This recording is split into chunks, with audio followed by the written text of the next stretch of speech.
ஒரு கேரக்டர் இந்த ஸ்கிரிப்ட்ல இருந்து தூக்கிட்டீங்கன்னா இந்த கதை இருக்காது. அப்படிப்பட்ட ஒரு கேரக்டர் தான் ஜார்ஜ் மரியம் சார். ஸோ அவர் தான் நான் ஃபர்ஸ்ட் கதை எழுதினப்ப ஃபர்ஸ்ட் ஃபிக்ஸ் பண்ண கேரக்டர் அவர் தான். இந்த ஆடிக்கினே இருப்பேன் சாங் வந்து இவ்வளோ வைரல் ஆகும் அப்படின்னு எக்ஸ்பெக்ட் பண்ணீங்களா ஃபர்ஸ்ட்? ஆக்சுவலி அது வைரல் ஆகணும்னு பண்ண பாட்டு தான். ஓகே. ஆமா, அது அது ஒரு ஜாம் பண்ணி உருவான ஒரு பாட்டு. இல்ல சாரி தான் வச்சு எழுதுனேன். ஓகே. சரி சாரி ஃபர்ஸ்ட் படமே எதுக்கு சாரி என்ன படம் பண்ணிருக்கீங்க? சாரி சாரி அப்படி வேணாமேன்னு சொல்லிட்டு அப்புறம் ஹாப்பின்னு மாத்தணும். ஓகே. அப்புறம் அது ஹாப்பி ராஜ் ஆயிடுச்சு. த்ரிஷால் நயன்தாரால ஒரு எனர்ஜி, அந்த எனர்ஜி ரொம்ப நாளா மிஸ் ஆயிட்டு இருந்துச்சு அவர்கிட்ட. ஸோ அந்த எனர்ஜியை மட்டும் எடுத்துட்டு இங்க ஒரு ஃபேமிலி படத்துக்குள்ள நான் பண்ணி ரீஇன்ட்ரோடியூசிங்னு போட்டீங்கல்ல? ரீலோடிங். ஓகே. அதெல்லாம் நான் அவர் கேட்கவே இல்லை. விருந்தினர் பக்கத்தோட கெஸ்ட் யாருன்னு சொல்லிடலாமா? கண்டிப்பா. ஹாப்பிராஜ் திரைப்படத்தின் மூலம் தமிழ் சினிமாவில் இயக்குனராய் அறிமுகமாயிருக்கும் மரியா இளஞ்செழியன் அவர்களை இன்றைய நம் விருந்தினர். வணக்கம் சார், எப்படி இருக்கீங்க? நல்லா இருக்கு. நீங்க நல்லா இருக்கீங்க? நல்லா இருக்கும். அண்ட் எவ்வளோ ஹாப்பியா இருக்கீங்க? ஏன்னா உங்களோட ஃபர்ஸ்ட் மூவி, உங்களோட ஃபர்ஸ்ட் டைரக்ஷன் ஹாப்பிராஜ் ரிலீஸ் ஆகி நல்ல ரெஸ்பான்ஸ் வந்துட்டு இருக்கு. சாட்டிஸ்ஃபைடா இருக்கீங்களா? ரொம்ப ஹாப்பி, ரொம்ப சாட்டிஸ்ஃபைடா இருக்கும். என்ன நான் எழுதுறப்ப என்னென்னலாம் நினைச்சதுன்னா எல்லாமே ஸ்க்ரீன்ல ஒர்க் அவுட் ஆயிருக்கு. ஆடியன்ஸ் செலிப்ரேட் பண்ணாங்க. ரொம்ப ஹாப்பி. சூப்பர். ஹாப்பிராஜ் கதை உருவானதுக்கு பின்னாடி ஒரு சுவாரஸ்யமான விஷயம் இருக்கு அப்படின்னு கேள்விப்பட்டோம். அது எப்படி நடந்தது? ஜீவி சார் எப்படி கன்வின்ஸ் பண்ணீங்க ஃபர்ஸ்ட்? ஸ்பெசிபிக் ஹீரோக்குன்னு பண்ண கதை கிடையாது ஹாப்பிராஜ். ஹாப்பிராஜ் வந்து இந்த ஹாப்பிராஜ்னு ஒரு கேரக்டருக்காக பண்ண ஒரு கதை. அது முடிச்சுட்டு நான் நிறைய பேர் ட்ரை பண்ணிட்டு இருந்தேன். அப்போ எனக்கு ஜிவி சார் ஜஸ்ட் நான் ஒரு டெக்ஸ்ட் அனுப்பினேன். அவர் உடனே ரிப்ளை பண்ணாரு. எனக்கு அது ரொம்ப ஷாக்கிங்கா இருந்துச்சு. ஏன்னா இப்போ நம்ம ட்ரை பண்ற டைம்ல பாத்தீங்கன்னா நம்ம இன்ஸ்டாகிராம்ல எல்லாருக்குமே செலிபிரிட்டிஸ்லாம் ஹாய் ஹாய் ஹாய் அனுப்புவோம், எதுவுமே வராது. நான் அந்த மாதிரி இந்தியா ஃபுல்லா இருக்கு எல்லாருக்குமே அனுப்பிச்சேன். எல்லா செலிபிரிட்டி எல்லாருக்குமே அனுப்பினேன். ரிப்ளை எல்லாம் வராது. நான் திடீர்னு இவரோட கான்டாக்ட் எனக்கு கிடைச்சது. அப்போ சரி சும்மா அனுப்புவோன்னு நான் அனுப்பினேன். பார்த்தா எனக்கு டக்குன்னு ரிப்ளை வந்து அப்போ அவர்கிட்ட நான் பேசி என்னை கூப்பிட்டு கதை கேட்டாரு. அவரு ரொம்ப என்ஜாய் பண்ணாரு என்னோட நரேஷன். லைக் இதே மாதிரி என்ன மேல உட்கார வச்சாரு, கீழே உட்காந்துட்டாரு. எனக்கு ரொம்ப கம்ஃபர்டபுளா அந்த நரேஷனே ரொம்ப ஜாலியா ஹாப்பியா. நான் அவரு தான் எனக்கு தெரிஞ்சு நான் நிறைய பேர் நரேட் பண்ணிருக்கேன். அவரு தான் அதிக ரெஸ்பான்ஸ் கொடுத்தது. அவரு தான்.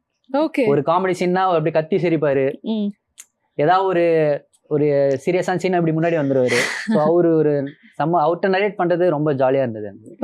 ஸோ முடிச்சோடனே கண்டிப்பா அந்த படம் பண்ணலாம் அப்படின்ற மாதிரி ஓகே பண்ணாரு. அவர் வந்து ஏதாவது சேஞ்சஸ் எல்லாம் சொன்னாரா கதையில? நோ அவரு அந்த அளவுக்கு அவர் ஸ்கிரிப்ட்ல எல்லாம் இன்வால்வ் ஆக மாட்டாரு. ஸ்கிரிப்ட் ஓகே, அவர் டைரக்டர்ஸ் ஆக்டர் தான் அவர். ஓகே. ஹாப்பிராஜ் படத்துல ஜிவி சார் எவ்வளோ இம்பார்ட்டன்ட்டோ அதே அளவுக்கு ஜார்ஜ் மரியா சாரும் இம்பார்ட்டன்ட். ரொம்ப இம்பார்ட்டன்டான ரோல் பிளே பண்ணிருப்பாரு. ஸோ அந்த ரோலுக்கு இவர் தான் கரெக்டா இருப்பாருன்னு ஃபர்ஸ்டே சூஸ் பண்ணிட்டீங்களா? கண்டிப்பா. ஏன்னா அதுதான் ஒரு கேரக்டர் இந்த ஸ்கிரிப்ட்ல இருந்து தூக்கிட்டீங்கன்னா இந்த கதை இருக்காது. அப்படிப்பட்ட ஒரு கேரக்டர் தான் ஜார்ஜ் மரியம் சார். ஸோ அவர் தான் நான் ஃபர்ஸ்ட் கதை எழுதினப்ப ஃபர்ஸ்ட் ஃபிக்ஸ் பண்ண கேரக்டர் அவர் தான். அவர்லாம் இந்த கதை இருக்காது, அது எனக்கு முன்னாடியே தெரிஞ்சது. அதே மாதிரி நான் ஆர்டிஸ்டா லாஸ்டா லாக் பண்ண கேரக்டர் வந்து ஜார்ஜ் மரியம் சார். ஏன்னா எனக்கு பயமா இருந்தது அவர்கிட்ட. நான் எல்லாருமே லாக் பண்ணிட்டேன். ஜிவி சார் லாக் பண்ணிட்டேன், ஹீரோயின் லாக் பண்ணிட்டேன், அப்பாஸ் சார் எல்லாருமே லாக் பண்ணிட்டு எல்லாரையும் பண்ணிட்டு நான் ப்ரொடியூசர் சொல்றாரு மெயின் கேரக்டர் எப்போ நீங்க நரேட் பண்ண போறீங்கல்ல, எனக்கு பயமா இருக்கு. ஏன்னா அவரு நோ சொல்லிட்டேன் இந்த கதை, எனக்கு வேற ஆப்ஷன்ஸ் பெருசா இல்லை எனக்கு. ஸோ ரொம்ப பயத்தோட தான் லாஸ்டா நான் அவர்கிட்ட நரேட் பண்ணேன். அவருக்கு ரொம்ப பிடிச்சது ஓகே பண்ணேன். Okay. So George Mariam sir எப்படி ரீச் பண்ணீங்க? அவர் ஃபர்ஸ்ட் சொல்லும் போதே அவர் டக்குனு ஓகேன்னு சொல்லிட்டாரா, இல்லை ஏதாவது டைம் எடுத்துக்கிட்டாரா நான் யோசிச்சுட்டு சொல்றேன் அப்படின்னு? இல்ல அவரு எடுத்தோடனே சொல்லிட்டாரு. ஆனா நான் நரேட் பண்றப்பே சில விஷயங்களை மூடி மறைச்சு, சார் இப்படி பண்ணுவாங்களே சார், அப்படி ஸ்கூல்ல பசங்களாம் கலாய்ப்பாங்களே சார், கொஞ்சம் அவருக்கு மூடி மறைச்சு பண்ண அவருக்கு கரெக்டா பாயிண்ட்டுக்கு வந்துட்டாரு. நீங்க சொல்ல வர கதை இதுதானே, பண்ணலாம், சூப்பரா பண்ணலாம்னு சொன்னாரு. ஓகே. ஆக்சுவலா ஜிவி சாரோட அப்பாவா வந்து ஜார்ஜ் மரியம் சாரை பார்த்தோம். அண்ட் அதே மாதிரி ஹீரோயினோட அப்பாவா வந்து அப்பாஸ் சார் வேற லெவலா ஸ்வாகா வந்து நடிச்சிருப்பாரு. அவர் பார்க்கும்போது இன்னும் ஸ்டைலிஷான ஒரு அப்பா அப்படிங்கிற மாதிரி ஒரு ஃபீல் கொடுத்தாரு. ஸோ அந்த ரோல் வந்து அப்பாஸ் அவர்கள் தான் கரெக்டா இருப்பாருன்னு எப்படி சூஸ் பண்ணீங்க? ஆக்சுவலி இது வந்து ஒரு ஃபாதர் சன் படம். அதுக்கு ஈக்குவலா இன்னொரு ஃபாதர் கேரக்டர் தேவைப்படுது. நீங்க படம் பார்த்தீங்கன்னா உங்களுக்கு தெரியும். ஸோ இந்த ஜார்ஜ் மரியம் சார் எந்த அளவுக்கு ஸ்ட்ராங்காக இருக்காரோ அந்த அளவுக்கு இன்னொரு கேரக்டர் எனக்கு ஸ்ட்ராங்காக தேவைப்பட்டது. ஸோ அது மெமரபுளான ஒரு கேரக்டராக இருக்கணும். ஸோ அதுக்கு நான் நிறைய பேரை பார்த்துட்டு இருந்தேன். ஒரு கேரக்டர் ஸ்பெஷலாக ஆடியன்ஸும் அதை ஸ்பெஷலாக ரிசீவ் பண்ணணும். ஸோ அப்படி பார்க்குறப்ப எங்களுக்கு அப்பாஸ் சார் ஒரு நல்ல ஆப்ஷனாக இருந்தார். அவருமே ஒரு ஆல்மோஸ்ட் 12 years ஆச்சு அவரு கம்பேக் கொடுத்திருக்காரு அப்படினே சொல்லலாம். சோ அந்த கம்பேக்க நான் யூஸ் பண்ணிட்டேன். ஆக்சுவலி அப்பாஸ்ன்றதே ஒரு டிஃபரண்டான செலக்ஷன் தான். இது தவிர உங்களுக்கு வேற ஏதாவது ஆர்டிஸ்ட் மைண்ட்ல இருந்தாங்களா? அவரை எப்படி ரீச் பண்ணனும்னு தோணுச்சு? அந்த process எப்படி நடந்தது? நிறைய ஆர்டிஸ்ட் மைண்ட்ல இருந்தாங்க, நான் பேர் சொல்லல. ஓகே. அப்பாஸ் சாருமே எனக்கு அந்த லிஸ்ட்ல இருந்தார். பட் நான் அவ்வளோ ஸ்ட்ராங்கா இல்லை. எனக்கு அது வந்து என்னோட இபி விஸ்வரத்னு சொல்லிட்டு அவரு தான் என் மைண்ட்ல இருந்தது. அவருமே வந்து சொன்னாரு. ஓகே இப்போ என் ப்ரொடியூசருமே எல்லாருமே சொல்றப்ப ஓகே ஏதோ ஒரு இடத்துல அலைன் ஆகுதுன்ட்டு அப்புறம் நாங்க அப்பாஸ் சார் ரீச் அவுட் பண்றப்ப அவரு இல்ல அவர் ஆக்ட்லாம் பண்றது இல்லைன்ற மாதிரி எங்களுக்கு நிறைய பேர் சொல்லிட்டாங்க. ஸோ திருப்பி அவர் விட்டுட்டோம். அப்புறம் தான் அவங்க பிஆர்ஓ ரேகா மேடம் வந்து அப்பாஸ் சார் வந்து நல்ல ஸ்கிரிப்டுக்காக வெயிட் பண்ணிட்டு இருக்காரு அப்படின்னு ஒரு நியூஸ் கிடைச்சது. அப்புறம் அவர் நியூசிலாண்டில் இருக்கார். நான் ஜூம் காலில் தான் அவர்கிட்ட நான் நரேட் பண்ணேன். ஸோ அந்த ஜூம் காலில் அவர் ஃபர்ஸ்ட் வந்து உட்காந்தாரு. அப்பே நான் ஃபிக்ஸ் பண்ணிட்டேன். லைக் ஏன்னா அந்த அப்பாஸ் சார் நான் அப்போ தான் பார்த்தேன். நீங்கள் இப்போ ஸ்க்ரீனில் பார்க்குற அப்பாஸ் சார் நான் அந்த லுக்கில் அந்த பியர்டு அந்த இதில் நான் ஃபர்ஸ்ட் டைம் பார்த்தோன்னே நான் ஃபிக்ஸ் பண்ணிட்டேன். இவர் எப்படியாவது கன்வின்ஸ் பண்ணிடணும்னு. அப்புறம் கொஞ்சம் ஒரு ஹெசிடேஷன் இருந்தது. ஏன்னா அவர் 12 இயர்ஸ் கழிச்சு வராரு. யாருமே ஒரு அப்பா கேரக்டர் பண்ண யோசிப்பாங்க கண்டிப்பா. ஒரு ஒரு ஒரு பெரிய வில்லன் இல்ல ஏதாவது ஒரு கேரக்டர் அப்படி அவர் மைண்ட்ல இருந்திருக்குமோன்னு எனக்கு ஒரு டவுட் இருந்தது. பட் நான் நரேஷன் முடிச்ச உடனே அவர் சொன்னார் இதுதான் என்னோட கம்பேக் ஃபிலிமா இருக்கும். அப்புறம் நான் லாஸ்டா செட்டில்லாம் கேட்டுங்க சார் எப்படி சார் நீங்க அப்பா கேரக்டர் பண்ணீங்க. ஆக்சுவலி என்னோட நரேஷன் முடிச்சுட்டு அவங்க ஃபேமிலி கூட டிஸ்கஸ் பண்ணியிருக்காரு. இப்படி ஒரு ஃபேமிலி ஓரியன்ட் ஸ்கிரிப்ட் நான் கேட்டேன். அப்பா அவர் சொன்னாராம் இதுல அப்பா கேரக்டர் அதெல்லாம் கிடையாது, இதுல கதை நல்லா இருக்கு, இந்த கதை சொல்ல வேண்டிய கதை, இதுல ஃபேமிலி எமோஷன்ஸ் இருக்கு, அதை தாண்டி நம்ம அந்த தீம் ஒரு யூனிக்கான தீமா இருக்கு, இதுல நான் கண்டிப்பா பண்ணுவேன்னு சொல்லி அவரு வந்தாரு. சூப்பர். ஓகே. அண்ட் அதே மாதிரி ஹீரோயின் எப்படி சூஸ் பண்ணீங்க இந்த கதைக்கு? ஹீரோயின் ஆக்சுவலி ஸ்ரீகௌரி மேம் வந்து ரொம்ப பிக்கி, ரொம்ப சூசி. அவங்க லவ்வருக்கு அடுத்து இந்த படம் தான் பண்றாங்க. ஆக்சுவலி நிறைய படம் அவங்க நோ சொல்லியிருக்காங்கன்னு கேள்விப்பட்டேன் தமிழ்ல. லைக் அப்படிதான் இது ஹீரோயின் செலெக்ஷன் போயிட்டு இருந்துச்சு. பெருசா ஒர்க் அவுட் ஆகல நிறைய பேர். அப்போ எனக்கு ப்ரொடியூசர்ஸ் மூலயமா நீங்க கௌரி மேம்கிட்ட பிச் பண்றீங்களா, அப்போ எல்லாருமே சொன்னாங்க ஐயோ அவங்க எல்லாம் ரொம்ப சூசி ரொம்ப பிக்கி அப்படின்னு மாதிரி சொல்லிட்டு இருந்தாங்க. அப்புறம் அவங்கள்ட்டையும் நான் ஜூம் கால்ல தான் ரேட் பண்ணேன். அவங்களுமே ஜிவி சார் மாதிரியே தான் ரியாக்ட் பண்ணாங்க எல்லா ஒரு சீனுக்கும். அவங்களுக்குமே இந்த கதை ரொம்ப பிடிச்சது. அதுக்கப்புறம் அவங்க ஃபாலோ பண்ண ஆரம்பிச்சிட்டாங்க. சூப்பர். ஸோ லைக் அதுதான் அவங்க எல்லாம் உள்ள வர இந்த ப்ராஜெக்டோட இது இன்னும், ஏன்னா அவங்க எல்லாருமே ஒரு ப்ராஜெக்ட்காக வெயிட் பண்ணிட்டு இருந்தாங்க. சூஸ் பிக் பண்ணி பண்ணணும்னு வெயிட் பண்ண ப்ராஜெக்ட் தான் ஹாப்பி ராஜ். ஓகே. சோ எல்லா ஆர்டிஸ்டுமே கரெக்ட்டா அப்படியே உள்ள உட்கார்ந்துட்டாங்க அப்படினே சொல்லலாம். வேற ஏதாவது கதை எழுதும்போது இந்த ஆர்டிஸ்ட் இவங்க தான் அப்படின்னு மைண்ட்ல வச்சு ரைட்டிங்லயே இருந்தாங்களா யாராவது? ரைட்டிங்ல இருந்த ஒரே ஆர்டிஸ்ட் ஜார்ஜ் மரியம் சார் மட்டும். Okay okay. அண்ட் அதே மாதிரி ஹாப்பி ராஜ் கதை எப்போ உருவாச்சு? நிறைய ரியல் லைஃப் இன்சிடென்ட்ஸ் பேஸ் பண்ணி உருவான ஒரு கதையா? கண்டிப்பா ரியல் லைஃப் இன்சிடென்ட்ஸ் நிறைய இருக்கு. எப்போ உருவாச்சுன்னா நான் பிரதீப் ரங்கநாதன் சார்ட்ட ஒர்க் பண்ணிட்டு இருந்தேன். அவர் ஆக்டிங்குள்ள அவரோட கெரியர் கொஞ்சம் ஆக்டிங் பேஸ்டா போயிட்டு இருந்தாரு. அப்போ நானும் எங்க ஸ்கிரிப்ட்ஸ் எல்லாம் நாங்கள் பண்ணிட்டே இருந்தோம். அவருக்கு வர கதைகள்லாம் நாங்கள் கேட்போம். அந்த மாதிரி அந்த டைம்ல தான் உருவானுச்சு. சும்மா ஜாலியா என்ன பண்ணலாம் அப்படி உருவானதுதான் ஹாப்பி ராஜ். அதுக்கப்புறம் நான் இன்னும் ஃபுல் ஃபிளெஜ்டா அதை உட்காந்து எழுத ஆரம்பிச்சேன். எழுதி ஆல்மோஸ்ட் ஃபிக்ஸ் பண்ணிட்டு அப்புறம் நான் ட்ரை பண்ணேன். அப்படிதான் பெரிய பெரிய கதைலாம் இல்ல இருக்கு. இல்ல இந்த ஜார்ஜ் மரியம் சாரோட கேரக்டர் உங்களோட ரியல் லைஃப்ல யாரோடையாவது அப்படியே வந்து ஒத்து போச்சா? கண்டிப்பா. ஆக்சுவலி எப்படி சொல்றது, அது ஸ்பெசிஃபிக்கா ஒரு பர்சன் சொல்ல முடியாது. அது வந்து நிறைய பேரோட இன்ஸ்பிரேஷன் தான். இப்போ நம்ம படத்துல உருவகேலின்னு ஒண்ணு பேசிருக்கோம். அது நாட் ஜஸ்ட் லுக்ஸ்ன்றது நிறைய விஷயத்துல இருக்கு. இப்போ சில பேரோட அப்பா வந்து சொட்டையா இருப்பாங்க, அதை வச்சு கிண்டல் பண்ணியிருப்பாங்க. இந்த மாதிரி குட்டி குட்டி நான் பார்த்த விஷயங்கள்லாம் வச்சு நான் ஒரு கேரக்டர் ஃபார்ம் பண்ணி பண்ணது தான் அது. சூப்பர். சோ இன்னைக்கு படம் சூப்பர் டூப்பரா போயிட்டு இருக்குல்ல, பிரதீப் ரங்கநாதன் சார் ஏதாவது சொன்னாரா அவங்க கிட்ட பர்சனலி? படம் பார்த்துட்டாரு. படம் பார்த்துட்டு அவருக்கு ரொம்ப பிடிச்சிருக்குன்னு சொன்னாரு. எஸ்பெஷலி செகண்ட் ஹாஃப் அவருக்கு ரொம்ப ரொம்ப பிடிச்சது. எனக்கு மெயினா அதுல லாஸ்ட்ல ஒரு சீன் வரும், அந்த சீன் பத்தி பேசினாரு. ஏதோ அந்த ட்ரெயின்ல நடக்கிற ட்விஸ்டா சொல்லக்கூடாது, படம் இன்னும் போயிட்டு இருக்குல்ல. ஆமா, அது பத்தி பேசினாரு. அப்புறம் அதுல இன்னொரு மாஸ் சீன் வரும் ஜார்ஜ் மரியம் சாருக்கு. அப்பாஸ் சார் வீட்டுல வச்சு அந்த சீன் பத்தி பேசிட்டாரு. அப்புறம் ஜென்யூனா எனக்கு நிறைய இடத்துல நான் சிரிச்சேன், எனக்கு ரொம்ப பிடிச்சதுன்னு சொன்னாரு. Okay, nice. அண்ட் அதே மாதிரி உங்களுக்கு கிடைச்ச best compliment for Happy Raj movie?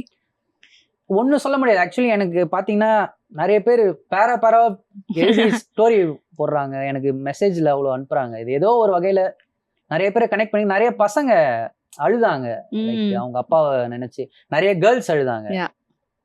So அதெல்லாம் தான் நான் எனக்கு காம்ப்ளிமெண்டா பண்ணேன். அண்ட் டைட்டில் ஹாப்பி ராஜ் அப்படின்றது ஒரு தனுஷ் சார் அவரு ரிலீஸ்க்கு முன்னாடியே படம் பார்த்து அவருக்கு ரொம்ப பிடிச்சிருந்தது. ஓகே, அவர் என்ன சொன்னாரு? அவருக்கு ரொம்ப பிடிச்சது எனக்கு அப்படின்ற மாதிரி சொன்னாரு. அதே மாதிரி டைட்டில் ஹாப்பி ராஜ் அப்படின்றது அதுதான் உங்களுடைய ஒரே சாய்ஸா இருந்ததா, இல்ல டைட்டில் நிறைய டிஃபரெண்ட் ஒப்பீனியன்ஸ் இருந்ததா? இருந்தது. இருந்தது. ஆக்சுவலி சாரின்னு ஒரு டைட்டில் வச்சிருந்தேன். ஏன்னா நீங்க படம் பாத்தீங்கன்னா ஆமா. தெரியும், சாரி வச்சுதான். சாரின்னு தான் ஃபர்ஸ்ட் என்னோட ஸ்கிரிப்ட்ல சாரி தான் வச்சு எழுதுனேன். ஓகே. சரி சாரி ஃபர்ஸ்ட் படமே எதுக்கு சாரின்னு என்ன படம் பண்ணிருக்கீங்க? சாரி அப்படி வேணாமேன்னு சொல்லிட்டு அப்புறம் ஹாப்பின்னு மாத்தணும். ஓகே. அப்புறம் அது ஹாப்பி ராஜ் ஆயிடுச்சு. ஓகே. அண்ட் அதே மாதிரி ஜிவி பிரகாஷ் அவர்கள் வந்து இந்த கதைக்காக என்ன மாதிரியான ரெஃபரன்ஸ்லாம் எடுத்தாரு, உங்கள்ட்ட என்ன மாதிரி ஃபீட்பேக்ஸ்லாம் கேட்டாரு? ஏன்னா பயங்கர அப்படியே தர லோக்கலா வந்து ஆமா, வேற லெவலா இருப்பாரு. இல்ல ஆக்சுவலி சார் வந்து என்ன பிலீவ் பண்ணிட்டாரு கம்ப்ளீட்டா. என்ன அவரு நரேஷன் கேட்ட உடனே அவருக்கு இந்த கதையோட இது என்ன பண்ண தெரிஞ்சிச்சு. கம்ப்ளீட்டா பிலீவ் பண்ணிட்டாரு. நான் கொஞ்சம் ஒர்க் பண்ணேன் அவரோட. பாத்தீங்கன்னா அவர் லுக்ல இருந்து ஆமா. அவரோட நான் என் டீம் கூட உட்காந்து இதுல கம்ப்ளீட்டா ஒரு டிஃப்ரெண்டான ஜிவி சார் தான் இருக்கணும், இது வரைக்கும் பார்த்த ஜிவி சார் இதுல தெரியவே கூடாதுன்னு சொல்லிட்டு அந்த ஃபங்கா இருக்கட்டும், அதுல 2 விதமான ஃபங்க் இருக்கும், பெரிய ஃபங்க் குட்டி ஃபங்க், அவர் ஹேர் எல்லாமே டோட்டலா அவருக்கு ஒர்க் பண்ணோம். நாட் ஜஸ்ட் பை லுக்ஸ், அவரோட பெர்ஃபார்மன்ஸாவும். நான் அதான் பாத்தீங்கன்னா இங்க த்ரிஷால் நயன்தாரால ஒரு எனர்ஜி, அந்த எனர்ஜி ரொம்ப நாளா மிஸ் ஆயிட்டு இருந்துச்சு அவர்கிட்ட. அந்த எனர்ஜியை மட்டும் எடுத்துட்டு இங்க ஒரு ஃபேமிலி படத்துக்குள்ள நான் பண்ணி ரீஇன்ட்ரோடியூசிங்னு போட்டீங்கல்ல, ரீலோடிங். ஓகே. அதெல்லாம் நான் அவரு கேட்கவே இல்லை. அதுதான் அவரு ஒரு ஹீரோ, அவரு அந்த ஸ்பேஸ் எனக்கு கொடுத்தாரு. அவர்கிட்ட நான் சொல்லவே இல்லை. நான் போஸ்டர்ல ரீலோடிங் போட்டு நான் விட்டுட்டேன். அவர் அது அவ்வளவு ஸ்வீட்டா ஓகே இந்த பையன் ஏதோ ஒன்று பண்றான் அப்படின்னு என்ன கம்ப்ளீட்டா பிலீவ் பண்ணாரு. அதுக்கு நான் ஜஸ்டிஃபை பண்ணிருக்கேன்னு நம்புறேன். கண்டிப்பா. அண்ட் ஹாப்பி ராஜ் படம் உருவாகிறதுக்கு முன்னாடி அதுல ஒரு மினி வெர்ஷன் ஒன்னு பண்ணி அவர்கிட்ட காமிச்சிங்களாமே, அது என்ன நடந்தது அந்த கதை? ஆக்சுவலி இந்த ப்ராசஸ் வந்து நான் அகைன் பிரதீப் ரங்கநாதன் அவர்கிட்ட தான் நான் கத்துக்கிட்டேன். நாங்க லவ் டுடேல என்ன பண்ணுவோம்னா, ஒரு சீன்னா அதை நாங்க ஏடிஸ் வச்சு ஷூட் பண்ணி எடிட் பண்ணி மியூசிக் போட்டு அவர்கிட்ட காட்டுவோம். ஓகே. ஸோ அது ஒரு ப்ராசஸ். அந்த சீன் எப்படி ஒர்க் அவுட் ஆகுது, அது வந்து நான் லவ் டுடேல கத்துக்கிட்டது. அதை நான் இந்த ஹாப்பி ராஜ்ல இம்ப்ளிமெண்ட் பண்ணேன். ஸோ நான் அதே மாதிரி என்னோட ஏடிஸ் வச்சு ஒரு சீனா அதை கம்ப்ளீட்டா ஷூட் பண்ணி எடிட் பண்ணி மியூசிக் பண்ணி அவர்கிட்ட நான் காட்டினேன். அவருக்கு அது ரொம்ப அவருக்கு தெளிவா இருந்தது. அவர் என்ன பண்ணணும், ஃபர்ஸ்ட் ஆஃப் ஆல் அந்த சீன் எப்படி ஒர்க் ஆகுது. இது வந்து பாத்தீங்கன்னா ஒரு காமெடி ஜானர், காமெடி வந்து ஒர்க் அவுட் ஆகணும். ஸோ அதுக்கு நம்ம இது பண்றது நல்லது. பார்த்தோன்னே அந்த சீன் ஃபர்ஸ்ட் அவருக்கு பயங்கரமா ஒர்க் அவுட் ஆயிடுச்சு. அதுல அவர் என்ன பண்ணணுன்றது அவருக்கு தெரிஞ்சது. ஸோ இதெல்லாம் இந்த மாதிரி ஒரு சீன் பார்த்தாரு, சூப்பர்ரா இது பண்ணிட்டு எல்லாத்துக்கும் பண்ணிடுன்ட்டு, எல்லாத்துக்கும் நீ பண்ணிடுன்னு சொல்லிட்டாரு. ஐயோ எல்லாத்துக்கும் பண்ணமான்ட்டு அப்புறம் ஃபுல் படமே நான் பண்ணேன். அந்த மாதிரி நீங்க பார்த்த ஹாப்பி ராஜ்ல பார்த்த 90% ஆஃப் த சீன்ஸ் நான் முன்னாடி ஏடிஸ் வச்சு ஷூட் பண்ணி அவர்கிட்ட காமிச்சா. அது ஆக்சுவலி நல்ல யூஸ்ஃபுல்லா இருந்தது, நிறைய டைம் சேவ் பண்ணுது. அதுல நீங்க தான் ஹாப்பி ராஜா நடிச்சீங்களா அந்த மினி வெர்ஷன்ல? இல்ல என்னோட ஏடி ஆரியன் சொல்லிட்டு ஒருத்தன் பண்ணான். ஓகே. அதே மாதிரி மியூசிக்கும் ரொம்ப சூப்பரா ஒர்க் அவுட் ஆயிருந்தது ஹாப்பி ராஜ் படத்துல. சோ மியூசிக் பத்தி சொல்லுங்க. ஆமா, மியூசிக் ஜஸ்டின் பிரபாகரன் அவரு பண்ணியிருந்தாரு. அதான் ஜிவி சார் ஆக்சுவலி அந்த டைம் கொஞ்சம் நிறைய கமிட்மெண்ட்ஸ் இருந்துச்சு அவருக்கு. பெரிய பெரிய படம் நிறைய பண்ணிட்டு இருந்தாரு. அவரு நரேஷன் முடிச்சோடனே இதுக்கு யாரா ஃப்ரெஷ்ஷா போலாம், அப்ப நாங்க நிறைய ஃப்ரெஷ்ஷான ஆப்ஷன்ஸ் பார்த்துட்டு இருந்தோம். அப்ப ஜஸ்டின் பிரபாகரன் அவர் ஆல்ரெடி ஒர்க் பண்ணியிருக்காரு சார் கூட அடியே. எனக்குமே ஜஸ்டினோட மியூசிக் ரொம்ப பிடிக்கும். நான் ஸ்கிரிப்ட் எழுதுறப்ப அவரோட நிறைய சாங்ஸ் கேட்டு பண்ணேன். ஓகே. அவரோட மீனாட்சி சுந்தரேஷன் ஒரு ஆல்பம் பண்ணிருக்காரு, அதெல்லாம் எனக்கு ரொம்ப ரொம்ப பிடிக்கும். அகைன் இந்த படம் வந்து பாத்தீங்கன்னா ஒரு city and village based subject, ரெண்டுத்துக்குமே பேலன்ஸ் பண்ணும் மியூசிக்கா. அது வந்து ஜஸ்டின் அழகா, அவரு ரூரல் சைட்ல செம்ம ஸ்ட்ராங் அவர். கண்டிப்பா. சோ ரெண்டுமே சூப்பரா பேலன்ஸ் பண்ணியிருந்தாரு. சாங்ஸ் பியூட்டிஃபுல்லான சாங்ஸ் பண்ணியிருந்தாரு. ரெக்கார்டிங் எல்லாமே நல்லா. பட் உங்களுக்கு அந்த மைண்ட்ல ஐடியா இருந்துச்சா, ஜிவி சார் பண்ணியிருந்தா நல்லா இருந்திருக்கும் ஏதாவது கேட்டீங்களா அவர்கிட்ட? இல்ல அப்படி கேட்கல, நான் ஆக்சுவலி கேட்கல. ஏன்னா நரேஷன் முடிச்சோடனே அது நாங்க பேசிதான் முடிவு எடுத்தது. இந்த படத்துக்கு நான் இல்லடா நான் அது பேசி ஒரு மாதிரி முடிவு எடுத்ததுதான். பட் அவரு உட்காரு மியூசிக் இப்ப ஜஸ்டின்ட்டு இருந்து ஒரு டியூன் வந்தவொடனே நானுமே ஜிவி சாருமே போட்டு கேட்போம். அவரு ஏதாவது அவரோட தாட்ஸ்லாம் ஷேர் பண்ணுவாரு. அவரு கம்ப்ளீட்டா லைக் அவரோட தாட்ஸ் மட்டும் சொல்லுவாரு, இதுதான் பண்ணணும்லாம் அவரு சொல்லவே மாட்டார். நல்லா இருக்கு, சூப்பரா இருக்கு, இங்க லைட்டா இங்க பண்ணுன்னு அந்த மாதிரி தான். கம்ப்ளீட்டா ஒரு டீமா பண்ணது தான். சூப்பர். அதே மாதிரி இன்னொரு சுவாரஸ்யமான விஷயம் கேள்விப்பட்டோம், ஜிவி சாரை வந்து 8 மணி நேரம் தான் வந்து ஆக்ட் பண்ணுவேன் அப்படின்னு சொல்லி அவரை கூட்டிட்டு வந்து 24 மணி நேரம் வச்சு செஞ்சீங்களாமே, அது என்ன நடந்தது? என் செட்ல பாத்தீங்கன்னா பிரேக்னு ஒண்ணு இருக்காது. இது பிரதீப் ரங்கநாதன்ட்டு அங்கேயும். ஸோ நான் ஒர்க் பண்ண இதில் அப்படிதான், பிரேக்னு ஒன்று இருக்காது. ஏன்னா நம்ம ஷூட்டிங் இதுவே அவ்வளோ இருக்கும். அவருக்கும் நிறைய being a music director actor, அவருக்கு நிறைய ஒர்க்ஸ் இருக்கும். ஸோ அவர் சொல்லிட்டு வருவார், இங்கே பாரு இன்னைக்கு 8 மணி நேரம் அதில் என்ன வேணா நீ எடுத்துக்கோ அப்படின்னு சொல்லிட்டு வருவார். கண்டிப்பாக எடுத்துறேன்னு சொல்லிட்டு வருவார். பட் அது அப்படியே டபுள் ஆயிடும். ஆமா டபுள் ஆயிடும். அது டபுள் ஆனா கூட பரவாயில்லையே 24 ஆமா, அது hours. ஆமா நீங்க ஒரு அந்த ஆனிவர்சரி ஒன்று ஒரு சீன் ஒன்று இருக்கும். ஆமா. அதுதான் பாத்தீங்கன்னா கொஞ்சம் ஒரு 24 hours மேலே அது ஓகே. போச்சு, யாருமே தூங்கவே இல்லை. ஸோ அது ஒரு நல்ல எக்ஸ்பீரியன்ஸ். அவர் முடிச்சுட்டு வந்து கையெடுத்து 2 ஆனிவர்சரி நடக்குமே, அது எந்த ஆனிவர்சரி? ஃபர்ஸ்ட் ஹாஃப்ல ஃபர்ஸ்ட் அந்த ஆஃப் இன்டர்மிஷன் பிளாக் முன்னாடி ஒரு பெரிய சீன் ஒன்று வரும். என்னன்னு சொல்ல வேண்டாம். ஆமா கரெக்டா? என்னன்னு சொல்ல வேண்டாம். அந்த சீன் பாத்தீங்கன்னா அதுக்கு கம்ப்ளீட்டா பிரேக்கே இல்லாம ஒரு ஓவர் நைட்ல பண்ண இது. ஓகே. பட் என்னதான் லேட்டானா அவர் இருந்து பண்ணுவார், ஜாலியா தான் பண்ணுவார். ஓகே. அவர் இருந்து கம்ப்ளீட் பண்ணி கொடுத்துட்டு தான் போவார். அவர் வந்து ஃபுல்லா படத்தை பார்த்துட்டு என்ன சொன்னாரு, என்ன ஃபீட்பேக் கொடுத்தாரு ஜிவி பிரகாஷ் அவர்கள்? ஃபர்ஸ்ட் டைம் பார்க்குற அவர் ரொம்ப என்ஜாய் பண்ணாரு. அவருக்கு ரொம்ப ரொம்ப பிடிச்சது. ஃபர்ஸ்ட் டைம் வந்து அவர் பார்த்தீங்கன்னா ரெஃபரன்ஸ் மியூசிக் தான் போட்டிருப்போம் அதில். அது அந்த அந்த வெர்ஷன் பார்த்துட்டு அவர் உண்மையிலே ரொம்ப பாராட்டினார். ரொம்ப சூப்பராக பண்ணிட்ட படம், கன்ஃபார்ம் பிளாக் பஸ்டர் அப்படின்ற மாதிரி அவர் அப்பயே அவர் ஃபர்ஸ்ட் இதுலேயே சொல்லிட்டாரு. ஓகே. ஸோ ஒரு டெபியூ மூவி பண்றோம் அப்படின்னா டெக்னிக்கல் டீமுமே நிச்சயமா ஒரு மிகப்பெரிய ஒரு காரணம். டெக்னிக்கல் டீம் பத்தி சொல்லுங்க. டிஓபி அவங்க உங்களுக்கு எவ்வளவு பெரிய ஒரு சப்போர்ட்டா இருந்தாங்க? கண்டிப்பா இதுல டெக்னிக்கல் டீம் பாத்தீங்கன்னா எல்லாருமே பெரிய பெரிய டெக்னீஷியன்ஸ். இப்போ ஃபார் எக்ஸாம்பிள் என்னோட எடிட்டர் செல்வா இருக்கே பாத்தீங்கன்னா ஒரு தங்கலான், சார்பட்டா பரம்பரை, எல்லாம் பெரிய பெரிய கர்ணன், பெரிய பெரிய படம் பண்ண எடிட்டர். என்னோட டிஓபி மதன் கிறிஸ்டபர், அவருக்கு இது 4வது படம், லவ் மேரேஜ், தெலுங்குல டூயட்னு ஒரு படம் பண்றாரு. அப்புறம் ஆர்ட் டைரக்டர் குமார் கங்கப்பன் சொல்லிட்டு அவர் பார்த்தீங்கன்னா ஜிகர்தாண்டா டபுள் எக்ஸ். ஸோ அப்புறம் காஸ்டியூம் டிசைனர் பிரவீன் ராஜா, அவர் பார்த்தீங்கன்னா கூலி பண்ணாரு. ஸோ எல்லாமே பெரிய பெரிய டெக்னீஷியன்ஸா எனக்கு இந்த படத்துல இருந்தாங்க. நான் மட்டும்தான் ஒரு சின்ன பையன். எனக்கு ஆக்சுவலி அவங்க அப்படி என்ன அந்த அந்த அந்த ஜோன்லயே அவங்க வைக்கல. அவங்க என்ன ஒரு டைரக்டருக்கான ஸ்பேஸ் கொடுத்து நல்லா ஜாலியா கம்ஃபர்டபுளா ஒர்க் பண்ண. முக்கியமா என்னோட டிஓபிக்கு எனக்கும் நல்ல ஒரு சிங்க் இருந்தது. நானும் அவரும் தான் கொஞ்சம் ஒரே ஏஜ் கேட்டகரி மாதிரி இருப்போம். நாங்கள் ரொம்ப ஃப்ரெண்ட்ஸ் மாதிரி. அதான் சொன்னல, நான் முன்னாடி ஷூட் பண்ணுறதால அவருக்குமே அது தெரியும் நான் என்ன எதிர்பார்க்குறேன். ஸோ அந்த ப்ராசஸ் ரொம்ப ஹெல்ப்ஃபுல்லாக இருந்துச்சு. டெக்னீஷியன்ஸ் எல்லாருமே அவங்க ஒர்க் சூப்பராக பண்ணி கொடுத்தாங்க. நம்ம வந்து மியூசிக் பற்றி பேசிட்டு இருந்தோம். அதில் இந்த விஷயம் பேசி ஆகணும். இந்த ஆடிக்னே இருப்பேன் சாங் வந்து இவ்வளோ வைரல் ஆகும் அப்படின்னு எக்ஸ்பெக்ட் பண்ணீங்களா ஃபர்ஸ்ட்? ஆக்சுவலி அது வைரல் ஆகணும்னு பண்ண பாட்டு தான். ஓகே. ஆமாம், அது ஒரு ஜாம் பண்ணி உருவான ஒரு பாட்டு. அது ஜஸ்டின், நான், ஜிவி சார், என்னோட ஏடிஸ் எல்லாம் உட்காந்து கண்டிப்பா ஒரு பாட்டு தேவைப்படணும். எல்லா படத்துக்கும் ஒரு பாட்டு, அதுதான் ஒரு பாட்டு தான் ஒரு பப்ளிசிட்டியை கிரியேட் பண்ணும். கண்டிப்பா அந்த மாதிரி நம்ம படத்துக்கு ஒரு பாட்டு தேவைன்னு சொல்லி பண்ண ஒரு பாட்டு அது. கண்டிப்பா எதிர்பார்த்தோம். ஆடினே இருப்பேன் யூனிக்கா அதெல்லாம் பிடிச்சி குச்சி ஒத்தாக அதெல்லாம் வச்சு ஒண்ணு பண்ணோம். அது நல்லா ரீச் ஆச்சு. சூப்பர். அது மெயின் ரீசன் மணிச்சந்திரா அவருமே அந்த பாட்டை ரொம்ப ப்ரொமோட் பண்ணார் நிறைய. ஏன்னா அதுக்கும் பின்னாடி ஒரு சுவாரஸ்யமான விஷயம் இருக்கும் அப்படின்னு கேள்விப்பட்டோம். பெங்களூர்ல வந்து ஒரு ஒரு பர்டிகுலர் பிளேஸ், அங்க ஷூட்டே எடுக்க முடியாது, அங்க எடுத்தீங்களாமே, சர்ச் ஸ்ட்ரீட். Church street. ஆமா, சர்ச் ஸ்ட்ரீட் நாங்க கேள்விப்பட்ட வரைக்கும் அங்க கன்னட ஃபிலிம்ஸுமே நிறைய பண்ணது இல்லைன்னு. ஓகே. நாங்க லொகேஷன் இருக்கு பார்க்க போனோம். ஸோ கதை பார்த்தீங்கன்னா பெங்களூர் பேஸ்ட் ஸ்டோரி. ஸோ அது சர்ச் ஸ்ட்ரீட் வந்து ஒரு ஐகானிக் லொகேஷன்.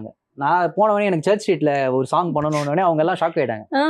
அங்க இருந்த லொகேஷன் மேனேஜர்ஸ்லாம் இங்க யாருமே எடுத்ததே இல்லை, இதெல்லாம் பாசிபிளே இல்லைன்ற மாதிரி சொன்னாங்க. அப்புறம் நான் ஒத்த காலில் நின்று ஃபர்ஸ்ட் டைம் எனக்கு தெரிஞ்சு ஒரு தமிழ் படம், எனக்கு தெரிஞ்சு அங்க கன்னடா ஃபிலிம்ஸ்மே அங்க ஷூட் பண்ணது இல்லை.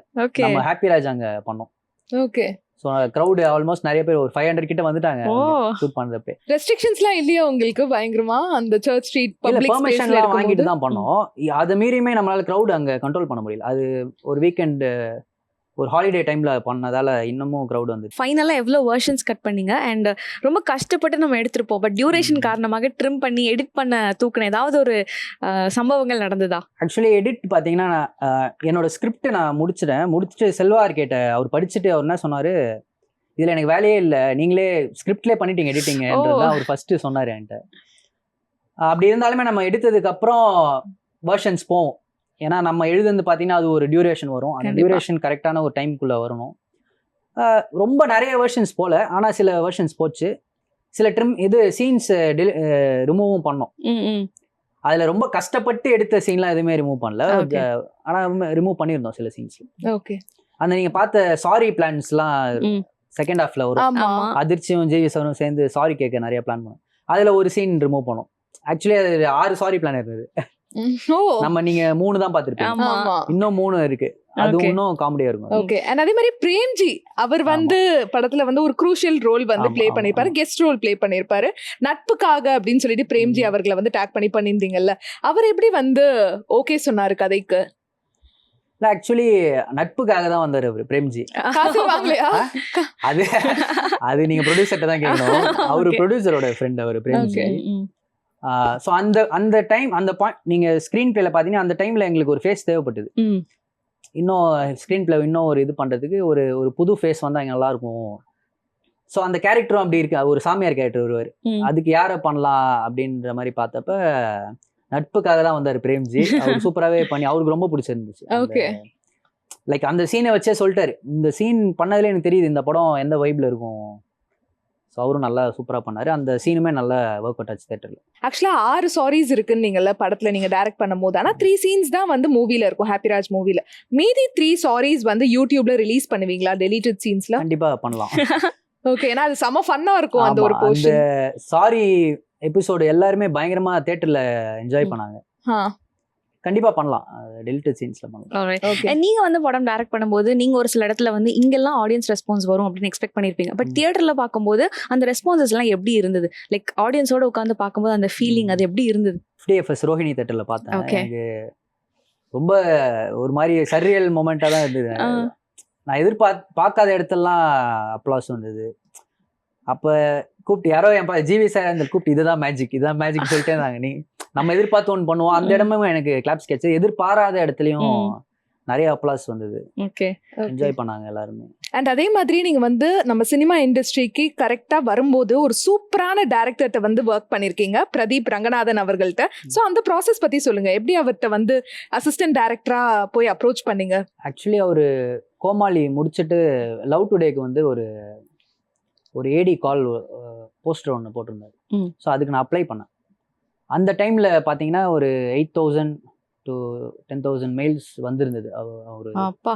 ஸோ அதில் ஒரு ஆளாக நான் அப்ளை பண்ணியிருந்தேன். அப்போ அந்த ப்ராசஸில் தான் அது பார்த்தீங்கன்னா ஒரு 3 ரவுண்ட்ஸ் இருக்கும். அதில் ஃபஸ்ட்டு ரவுண்டு. ஸோ அந்த 3 ரவுண்டு கிளியர் பண்ணி ஒரு 10 பேர் அவர்கிட்ட ஜாயின் பண்ணோம். அதுக்கப்புறம் 10 பேர் ஒரு 8 பேரோ ஒரு ஆச்சு. ஸோ அப்புறம் நாங்கள் லவ் டுடேயில் ஒர்க் பண்ணோம். ஸோ லவ் டுடே பார்த்தீங்கன்னா நீங்கள் ஸ்க்ராட்ச்லேருந்து அந்த ஸ்கிரிப்டிங் ஸ்டேஜ்லேருந்து எண்டிங் வரைக்குமே ஃபுல்லாக ஒர்க் பண்ணோம். அதை தாண்டி நிறைய ஸ்கிரிப்ட்ஸ் அவர் கூட எனக்கு ஆல்மோஸ்ட் ஒரு 5 years ட்ராவல் அவர் கூட. ஓ வாவ். ஸோ ஒர்க் பண்ணோம். அது முடிச்சுட்டு நான் படம் பண்ண வந்துட்டேன். ஸோ அந்த பேட்சில் பார்த்தீங்கன்னா நான் ஃபஸ்ட்டு வெளியில் வந்து படம் பண்ணுறேன். சுபாஷ்ன்னு சொல்லிட்டு இன்னொரு என்னோட கொலீக், என் ஃப்ரெண்டு, அவருமே ஏஜிஎஸ் அர்ஜுன் சார் படம் ஒன்று பண்ணிட்டுருக்காரு. அப்புறம் இன்னொருத்தர் தீபன் ஒருத்தர் படம் பண்ண போகிறாரு.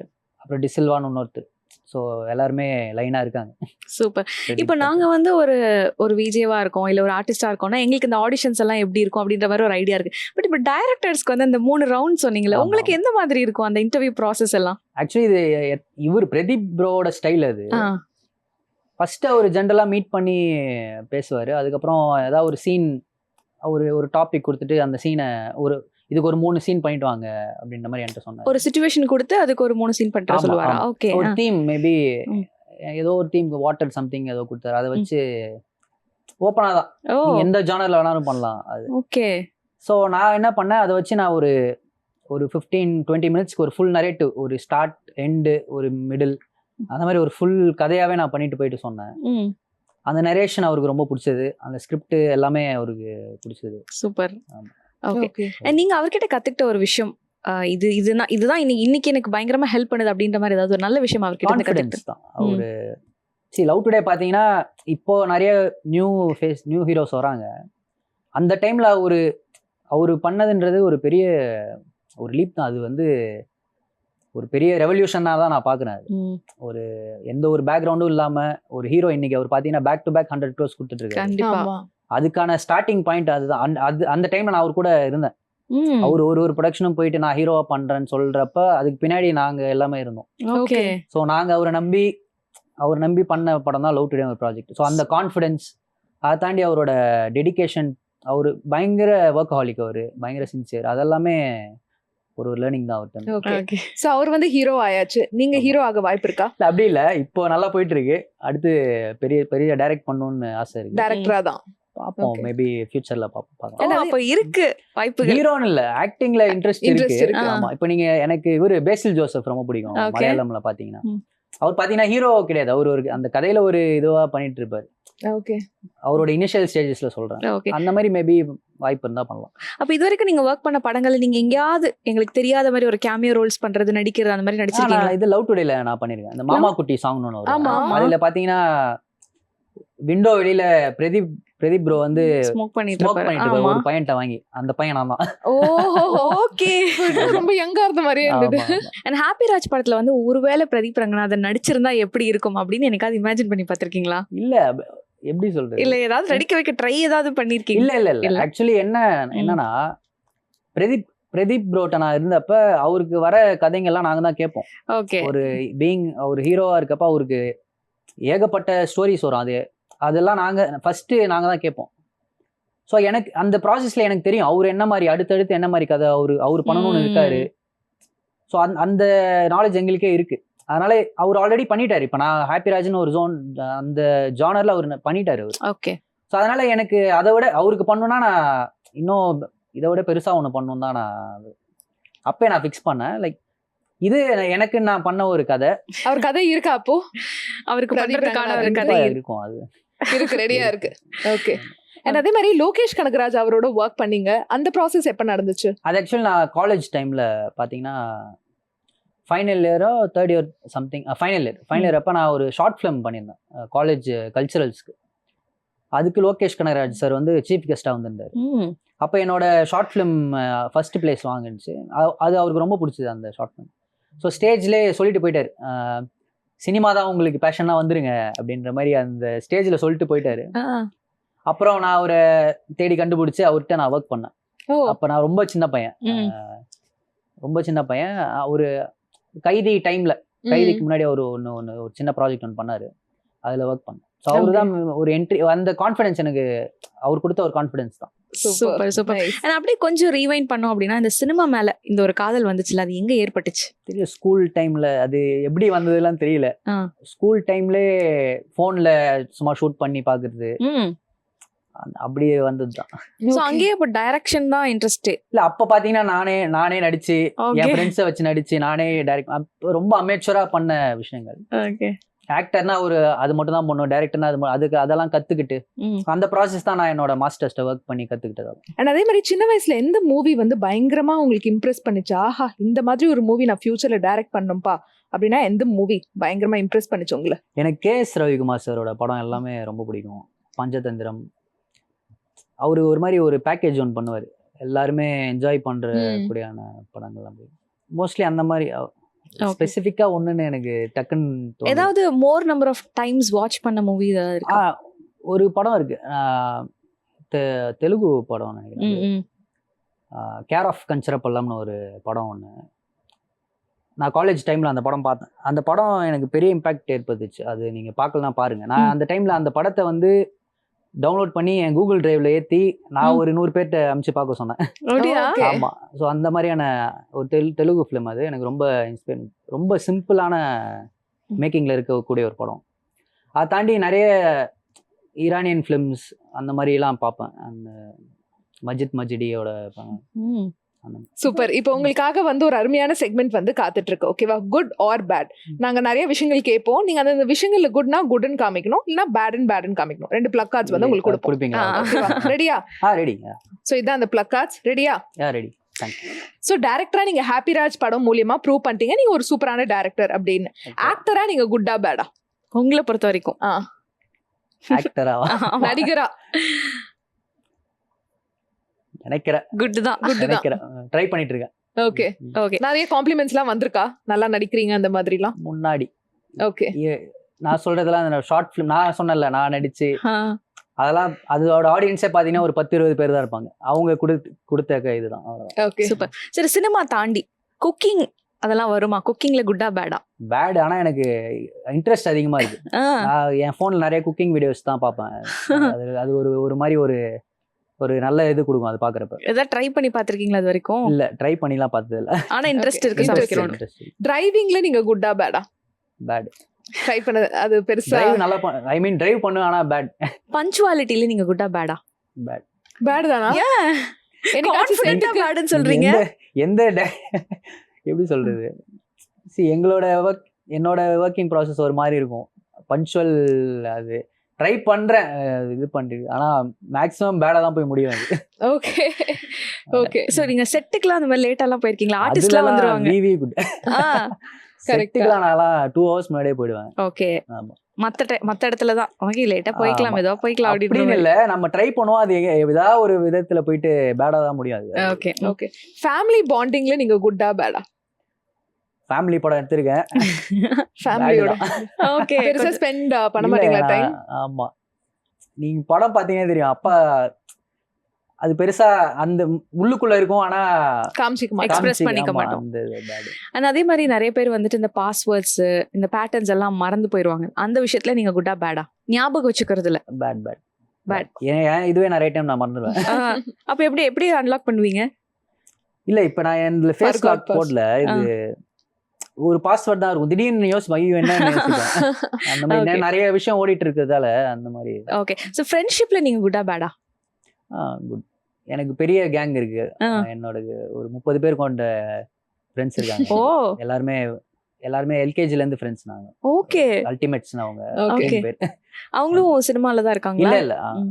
நான் மட்டும் தான் சினிமால இருக்கேன். எல்லாருமே வேற வேற ஃபீல்ட்ஸ்ல இருக்காங்க. ஓகே. காதல் பண்றதுல ஒரு பொண்ணை இம்ப்ரெஸ் பண்றதுல நீங்க குட்டா பேடா? Bad. தெரியல, அப்ப காதல் இருந்திருக்கா? அது வேணாமே அது. அது Okay. வேண்டாம். அது வேற ஆமா, டிபார்ட்மெண்ட். வேற டிபார்ட்மெண்ட். Alright, so இந்த ஃபிட்னஸ்ல நீங்க குட்டா பேடா? Bad. ஓகே. அது பெருசா இது இல்ல. ஆமா, இல்ல. சூப்பர், அருமை. குட் ஆர் பேட் செக்மெண்ட் வந்து ரொம்ப அற்புதமாக முடிஞ்சிடுச்சு. வேற என்னென்ன ஜானர்ல படம் பண்ணணும் அப்படின்னு உங்களுக்கு ஆசை? ஜானர் பாத்தீங்கன்னா இப்போ கம்ப்ளீட் பேக்கேஜான படம் தான் நான் பண்ணுவேன். ம். இப்போ ஹாப்பிராஜ் பாத்தீங்கன்னா ஒரு யங்ஸ்டர் அண்ட் ஃபேமிலி பிரிட்ஜ் பண்ற கதை தான்.